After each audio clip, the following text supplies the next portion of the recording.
Et s'il en était de la géopolitique comme des relations humaines? Et s'il existait une biologie des liens qui peuvent unir ou se rompre entre deux personnes, deux peuples, deux nations? L'idée qu'il existerait pour toute chose une naissance, une vie et une mort. Nous pouvons nous poser la question face à cette crise diplomatique majeure entre le Mali et la France. Ces derniers jours encore ont résonné les mots du président Macron à l'encontre des autorités de Bamako, mots de désapprobation avec un franc-parler rare dans l'univers feutré des relations diplomatiques.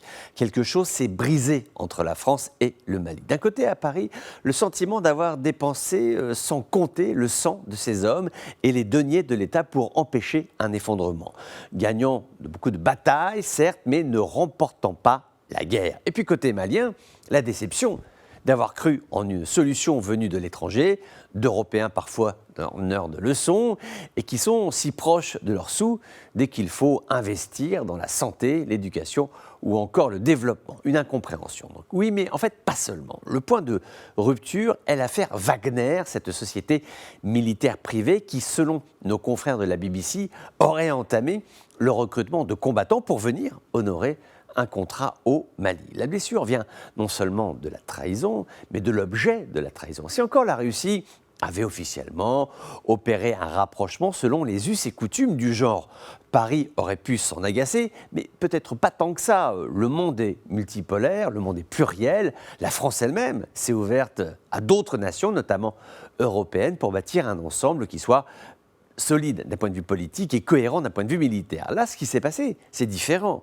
Le recours à des mercenaires est en quelque sorte une insulte faite à l'engagement de la France dans le Sahel. La France, quand elle aide, elle envoie des soldats, pas des gens ramassés dans la rue à qui on demande d'enfiler un uniforme pour aller faire un peu n'importe quoi.